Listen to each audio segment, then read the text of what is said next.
Hola chicos, bienvenidos a una nueva clase de Producción 2. El día de hoy vamos a ver la unidad de transporte de fluidos. En esta unidad vamos a ver la definición de transporte, así como también algunos de los métodos de transporte, y vamos a ahondar en el método de transporte más utilizado. Bueno, cuando hablamos de transporte estamos hablando básicamente de la acción que consiste en desplazar algo desde un punto hacia otro punto. En este caso vamos a hablar de desplazar fluido de producción. Fíjense que hablo de fluido de producción y no de petróleo, porque también transportamos agua y gas. Justamente eso es lo que sale de un pozo, agua, petróleo y gas, así que hablamos de fluido de producción. Y lo desplazamos desde la boca del pozo hacia las distintas zonas del yacimiento. Dentro de lo que sería producción podemos ver una serie de etapas, que es la que viene en el esquema. Desde pozos, manifold, batería, planta de tratamiento de crudo, planta de tratamiento de fluentes, tratamiento de gas y entrega, ¿sí? Todas estas etapas están vinculadas a través de medios de transporte. Hay muchos medios de transporte, pero en el caso del campo el más utilizado es la cañería, ¿sí?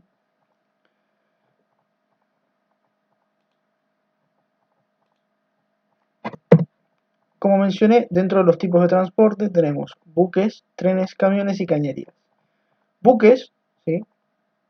Se utilizan para poder transportar eh, por lo general crudo en especificación, es decir, listo para la venta, desde un país a otro. Es decir, podremos designar que el buque se utiliza exclusivamente para el comercio internacional. Después tenemos los trenes. El tren es un método de transporte por tierra, excesivamente económico comparado con el resto de los medios de transporte.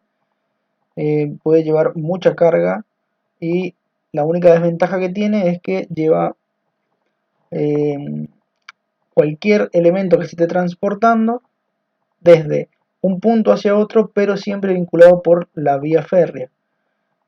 No podríamos entrar a un yacimiento a menos que tuviese, digamos, la línea del ferrocarril.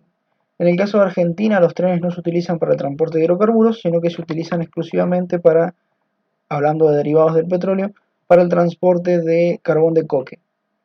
Después tenemos los camiones. Bueno, acá en Argentina es el método de transporte general más utilizado.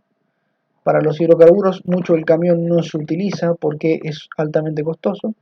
Se utiliza solamente para las naftas, ¿bien? Y las cañerías es un método muy económico de transporte. Obviamente es terrestre y también puede ser marítimo. Puede llevar mucha carga, ¿sí? Si bien obviamente vamos a poder transportar solamente un caudal determinado, pero si sumamos ese caudal en la longitud total de la cañería tendríamos una capacidad enorme de transporte. Este método, el de las cañerías, es el más utilizado, ¿sí? El más utilizado dentro de lo que sería la industria petrolera. Entonces es el que vamos a ver en detalle. Dentro de lo que sería toda la cañería instalada, tenemos 4 tramos principales, que ahora los vamos a ver, ¿sí? El primero, denominado línea de pozo. El segundo, los colectores. El tercero, el oleoducto secundario. Y el último, el oleoducto principal. Fíjense en esta zona de la pantalla que tenemos los nombres de las distintas cañerías y en su costado tenemos las dimensiones que por lo general rondan en esos tipos de cañería. En primer caso, la línea de pozo se utiliza exclusivamente para transportar fluido desde la boca de pozo hacia los manifolds. Bien, del manifold ya vamos a ver lo que es. Se desprenden dos colectores, uno de general y otro de control, que llevan el fluido desde el manifold hacia batería. ¿Por qué tenemos dos colectores? Bueno, el colector de general lleva la producción de todos los pozos que llegan al manifold, en este caso pozo 1, pozo 2 y pozo 3, mientras que el colector de control permite llevar de a un solo pozo a la vez. Se puede llevar o el primero, o el segundo, o el tercero en este caso, ¿sí? Hacia batería para poder controlar la producción de ese pozo. ¿Por qué el colector de control no lleva los tres juntos? Y porque no podríamos controlar nada, básicamente. Si lleváramos el pozo 1, pozo 2 y pozo 3, ¿cómo saber de qué pozo provino cada fluido, el porcentaje de agua, la cantidad de sales. Es por eso que el colector de control puede llevar solamente de a un pozo a la vez. Una vez que se trata el fluido en batería, se despacha hacia la planta de tratamiento de crudo a través del oleoducto secundario. Fíjense que el tamaño ya es un poco más grande y es el primer caño o cañería a la cual nosotros vamos a llamar oleoducto, porque en su gran mayoría lleva petróleo, con pequeños porcentajes de agua, pero es petróleo casi puro. Mientras que en el oleoducto principal es, digamos, la cañería que sale del yacimiento hacia el punto de entrega, que por lo general suele ser refinería. En el caso de Mendoza, refinería Luján de Cuyo.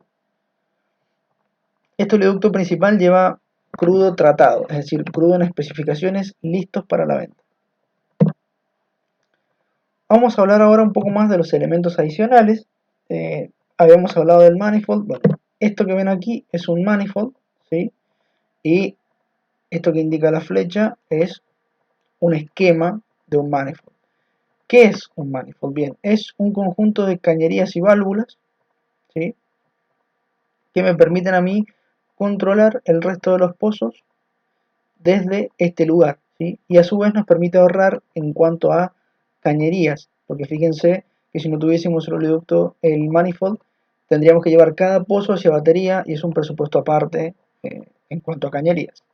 Un manifold suele tener entre 10 y 15 pozos que ingresan. En el esquema que hice puse 3 por practicidad, pero puede tener muchos más sin ningún tipo de problema.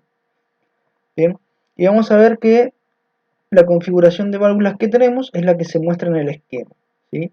Tenemos válvulas que serían las inferiores, que están dedicadas exclusivamente al colector de general, perdón, y las superiores al colector de control. Entonces, si yo quisiera, ¿sí?, si yo quisiera seguir produciendo pozo 2 y pozo 3 por colector de general y el pozo 1 mandarlo a control, directamente se debería cerrar esta válvula, ¿sí?, y abrirla al colector de control, entonces circularía el fluido por la del colector de control.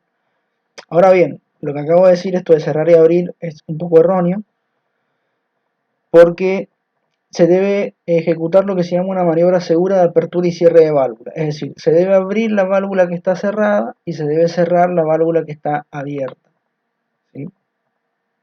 ¿Por qué se hace esto? Porque en caso de hacerlo de forma contraria, yo cierro la que estaba abierta, en ese momento quedan dos válvulas cerradas y el fluido no puede seguir pasando, por lo tanto acumula presión y esa presión podría derivar en un reventón del manifold. Después tenemos otro elemento adicional que es la boca de pescado, ¿sí? La boca de pescado es básicamente un ramal Y, es decir, es una conexión entre una determinada cantidad de caños, en este caso serían 3 caños, ¿sí?, 2 de entrada y 1 de salida. Podría ser al revés, 1 de entrada y 2 de salida, si no hay ningún tipo de problema. ¿Para qué caso se ocupa la boca de pescado en el petróleo? En estos casos, miren, este pozo 4 que no va hacia el manifold porque el manifold se encuentra muy lejos del pozo y al estar más cerca de batería directamente conecto el pozo hacia los colectores y que me lleven el fluido hacia batería, ¿sí? La boca de pescado se conecta en esa zona, permite conectar la línea de pozo con el colector de general y otra boca de pescado para conectar la línea de pozo con el colector de control. Bien, ¿por qué tiene esta forma la boca de pescado? Muy simple, básicamente se debe a que si tuviese una forma de T nos produciría agitación y al agitar el agua se mezcla con el petróleo, o sea el agua que viene del pozo se mezcla con el petróleo que también viene del pozo y después es muy difícil separarlo. Ya lo vamos a ver más adelante, eso se denomina emulsión y cómo podemos hacer para romperlo, pero mientras menos se mezcle, mejor. Bien, y además, si tuviésemos una T produciría pérdidas de carga, es decir, pérdidas de presión, que no es lo ideal. Una vez dicho todo esto, vamos a pasar a los métodos de fabricación de cañerías. Primero que nada tenemos dos tipos de cañerías, las cañerías de acero y las cañerías de PRFB, es decir, poliéster reforzadas con fibra de vidrio. Las mejores, ¿sí?, en cuanto a aplicaciones son las de poliéster reforzadas con fibra de vidrio. ¿Por qué? Bueno, básicamente porque tienen muchas ventajas respecto a las de acero. Por ejemplo, las de poliéster no se oxidan, cuando las de acero sí. Bien, las de poliéster tienen una pared fina y lisa en la parte interior, lo cual evita que tengamos tantas pérdidas de carga o pérdidas de presión respecto de las de acero, ¿sí? Y bueno, la única dificultad que presenta una cañería de poliéster es que el sol la deteriora con facilidad, pero eso se puede evitar mediante un aislamiento de luz ultravioleta y listo. Con eso se solucionan las cosas. Aún así, la más utilizada es la cañería de acero porque la cañería de poliéster reforzada con fibra de vidrio actualmente en el mercado es un poco más costosa, ¿sí? Además, se ha ocupado durante toda la vida la de acero, entonces al parecer la industria prefiere seguirla ocupando. Dentro de los métodos de fabricación de cañerías de acero tenemos dos métodos principales: cañerías sin costura y cañerías con costura. Y dentro de las costuras, dos tipos de soldaduras especiales. ¿A qué se le llama costura? Bien, fíjense en esta imagen que tenemos acá, ¿sí? Que esto que ven acá es una costura. Es decir, costura se le denomina la soldadura longitudinal de una cañería. ¿Bien? Cañerías sin costuras son, digamos, básicamente un elemento de acero, ¿sí? Un cilindro de acero, que se calienta y se deforma hasta formar una cañería, un cilindro hueco. Mientras que en el caso de las cañerías con costura es una lámina de acero que se pliega y se suelda para formar un cilindro hueco. Esa es la diferencia. ¿Cuál conviene siempre? La sin costura, porque presenta una elevada, digamos, resistencia a las presiones internas comparado con una cañería con costura. Aún así, es más económica la cañería con costura, por eso las cañerías sin costura se suelen ocupar casi siempre en los oleoductos principales, mientras que las cañerías con costura se utilizan en el resto de cañerías de yacimiento. Dentro de las instalaciones de cañería tenemos, según el relieve de la zona y según la temperatura de la zona. Hablando del relieve de la zona, tenemos instalaciones subterráneas, que es cuando la cañería se entierra. Eso permite aislarla térmicamente, ¿sí? No tanto, pero permite aislarla y evita que tengamos contacto, digamos, tanto los humanos como los animales, como la vegetación, como el clima, con la cañería, porque está enterrada, ¿sí?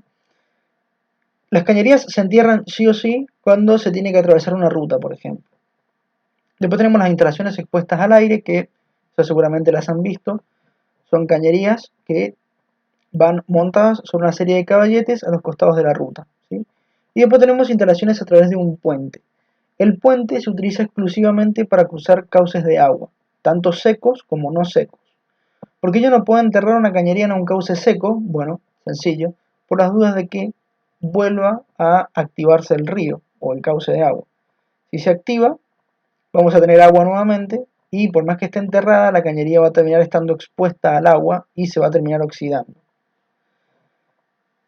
En el caso de la temperatura, hay cañerías sin revestimiento y cañerías con revestimiento. El revestimiento básicamente es un aislante térmico que evita que la temperatura del fluido que llevamos dentro de la cañería disminuya.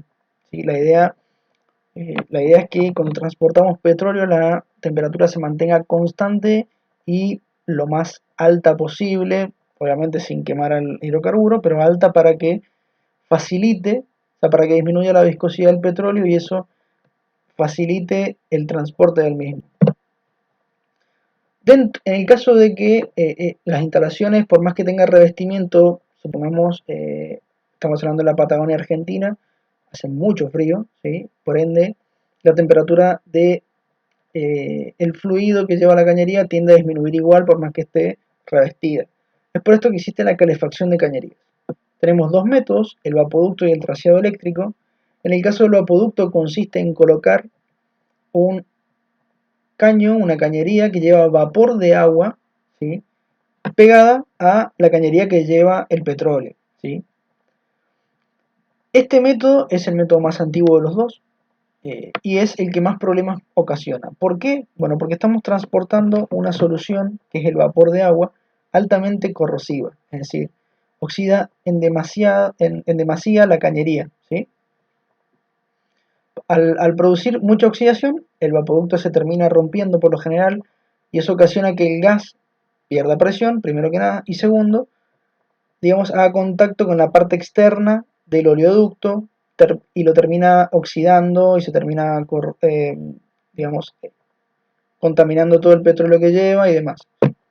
Aún así, se utiliza y para poder utilizarlo debe estar revestido con esta serie de elementos que vemos acá. La lámina de aluminio es un conductor térmico, permite distribuir la temperatura en toda la zona. Después tenemos la lana de vidrio, que es un aislante térmico. La lámina de ruberoy, que también es un aislante térmico y es un impermeabilizante. La malla metálica, que es un elemento que básicamente es como un alambrado metálico que se le pone a este revestimiento para darle resistencia mecánica. Y por último el asfalto, que es aislante térmico e impermeabilizante, ¿sí? Actualmente el traseado eléctrico se utiliza mucho más. ¿En qué consiste? Básicamente es un alambre de resistencia eléctrica, ¿sí? Con algunos materiales especiales con los que se fabrica, en el cual yo, al darle corriente, bien, simplemente se calienta y eso me calienta la cañería. ¿Bien? Es así de sencillo. Cuando hablamos de traseado eléctrico también tenemos que tener en cuenta que necesita estar aislado. Todo digamos, sistema de calefacción necesita estar aislado para que el calor vaya hacia la cañería y no hacia el ambiente, ¿sí? Bien. El traseado eléctrico se aísla con medialunas de espuma de poliuretano, ¿sí? Y una vez instaladas esas medialunas, que se instalan y se precintan directamente en la cañería, se colocan unas medialunas o mediacañas de acero para evitar el contacto del poliuretano con el ambiente. El traseado eléctrico es el mejor método de todos, ¿sí? Aún así, obviamente es un poco más costoso, pero tiene un alto rendimiento. Ya para ir finalizando, vamos a hablar un poco de las amenazas que tienen las cañerías. ¿Qué es una amenaza? Es cualquier acción externa que pudiese provocar algún fallo en la cañería, en este caso. Dentro de las amenazas tenemos las corrosiones externa, interna y bajo tensión. En el caso de la externa se produce básicamente por el clima, ¿sí? Por golpes de la cañería y demás. Y en el caso de la interna porque recordemos que llevamos petróleo, que a su vez lleva gas y agua, ¿sí? El agua y el gas son altamente corrosivos.